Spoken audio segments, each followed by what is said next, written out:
Welcome back everyone. मेरा नाम है सत्यम और आज की इस वीडियो में डिस्कस करूंगा फिजिकल केमिस्ट्री के वो टॉपिक्स जो जे एडवांस के 1 या 2 मंथ पहले आपको एक बार रिवाइज कर लेना चाहिए ताकि आप ऑलमोस्ट 75% जे एडवांस के फिजिकल केमिस्ट्री के क्वेश्चन को अटेम्प्ट कर सके।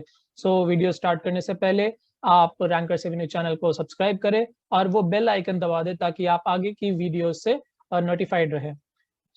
मैं जे एडवांस के ऑफिशियल सिलेबस के थ्रू जाऊंगा और जिन जिन चैप्टर्स में जो जो टॉपिक्स इंपॉर्टेंट है जे एडवांस के रिस्पेक्ट में मैं उन सबको डिस्कस करूंगा कि आपको किन पॉइंट्स को ध्यान में रखते हुए उन्हें पढ़ना चाहिए एक बार।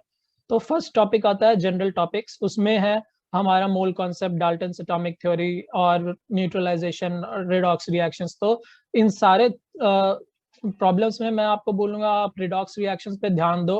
जो हमारा क्लास 11 का पार्ट 2 का चैप्टर है रेडॉक्स रिएक्शन, उनमें बैलेंसिंग उनका आयन इलेक्ट्रॉन मेथड से जो बैलेंसिंग है वो सारे बैलेंसिंग को आप अच्छे से ध्यान में रखना। साथ में न्यूट्रलाइजेशन रिएक्शन में आप ध्यान रखना उस हीट ऑफ न्यूट्रलाइजेशन टाइप वाले क्वेश्चंस को एक बार आप उनके कॉन्सेप्ट को पढ़ लेना कि वीक एसिड वाले केस में न्यूट्रलाइजेशन के एंथैल्पी क्या होता है वगैरह।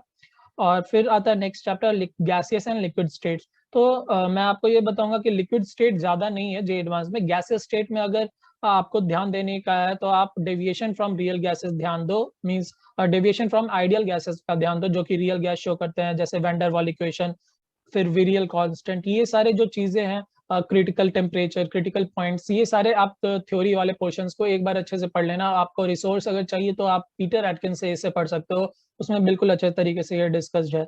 साथ में आप वेपर प्रेशर वाले क्वेश्चंस को ध्यान में रखना। वेपर प्रेशर में जनरली लोग बस एक ही फार्मूला मॉलिक्यूलर वेट बाय 2 ऐसे वेपर प्रेशर को ध्यान में रखते हैं, बट वेपर प्रेशर से अच्छे क्वेश्चन बन सकते हैं। तो आप उनके क्वेश्चन को ढूंढो प्रीवियस जेई के क्वेश्चंस में, और साथ में आप उनके थोड़े कॉन्सेप्ट को एक्स्ट्रा मींस बुक से आगे के भी पढ़ लो। एटॉमिक स्ट्रक्चर में मैं आपको बोलूँगा कि आप जनरली इलेक्ट्रॉनिक कॉन्फ़िगरेशन पे ध्यान दो।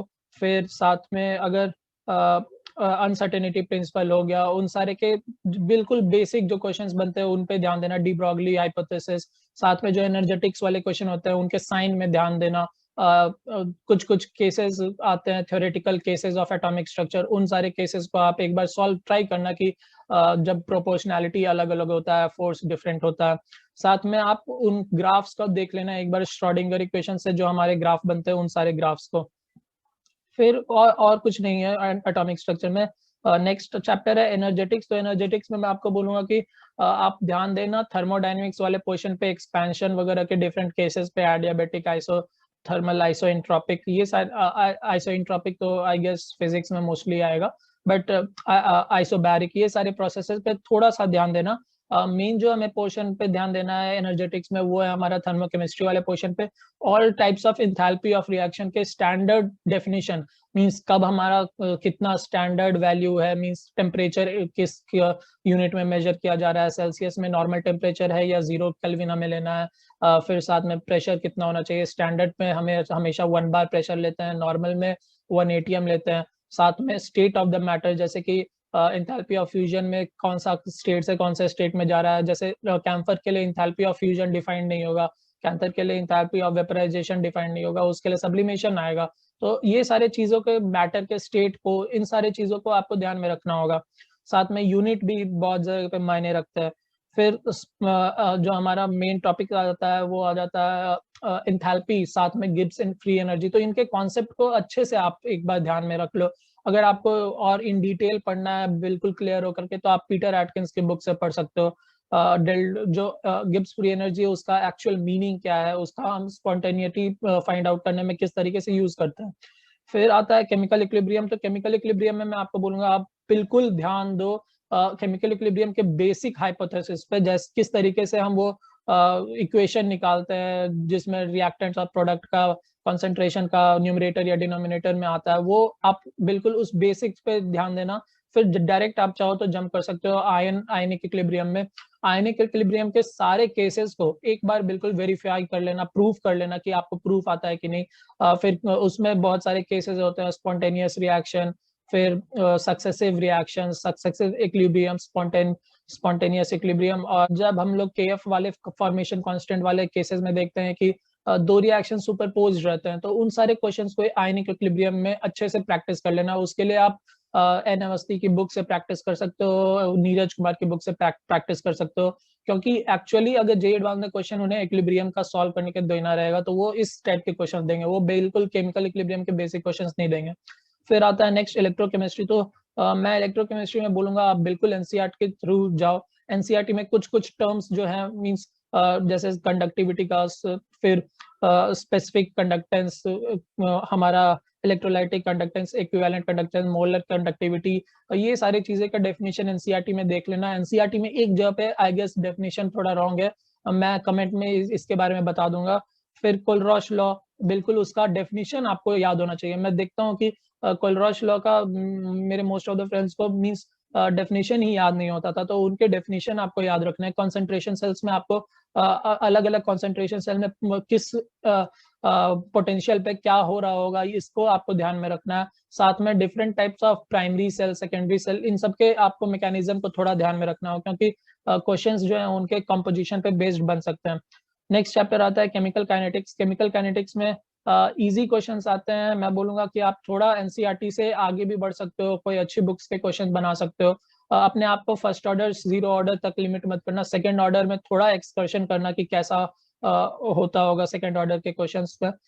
फिर आता है सॉलिड स्टेट। सॉलिड स्टेट में मैं आपको एडवाइस दूंगा कि आप बिल्कुल एनसीईआरटी के थ्रू जाओ और प्रीवियस जेईई एडवांस के सारे क्वेश्चंस को एक बार फिर से देख लेना क्योंकि सॉलिड स्टेट ऐसा चीज है जहाँ पे आपको थोड़ा याद करना होगा। तो आपका अगर मेमोरी से सॉलिड स्टेट बहुत दूर है तो आप एक बार उसे रिवाइज कर लेना।